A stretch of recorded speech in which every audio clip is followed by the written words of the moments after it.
อยตาละไหลหัวเจ้านี้ป้าเขาไปมีเมียใหม่กินตาน้องไว้ให้เลี้ยงลูก3 คน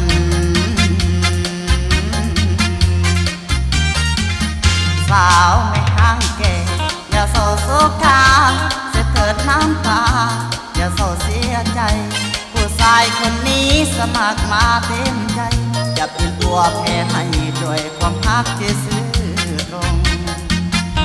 จะมาเป็นผัวด้วยความรักดี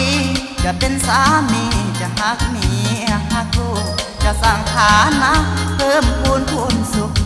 จะยากจะทุกข์อายจะสู้เพื่อเมียสาวไม่ห่างแก่ยังซื่นยังใสอายุเจ้าหลายก็บ่สำคัญสองแก้มยังแดงหน้าตาเต่งตึงตันแต่สิ่งสำคัญคือความเข้าใจกันสาวไม่ห่างแก่ไม่ห่างลูก3ยังจบยังงามน้ำใจดีไอ้คนสุดท้ายไม้เป็นคู่ชีวิตส่วนชีวิตนี้มอบแด่สาวไม่ห่าง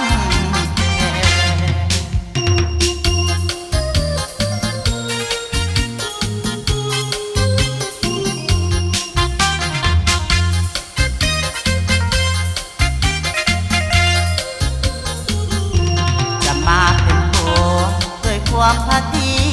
จะเป็นสามีจะหักเมียหักลูกจะสร้างฐานะเพิ่มพูนสุข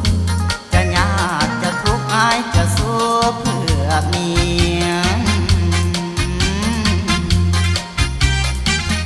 สาวไม่ห่างแก่ยังซื่นยังใสอายุเจ้าหลายก็บ่สำคัญสองแก้มยังแดงหน้าตาเต่งตึงตัน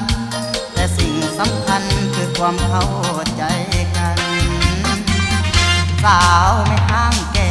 ไม่ห่างลูก3ยังจบยังงามน้ำใจดี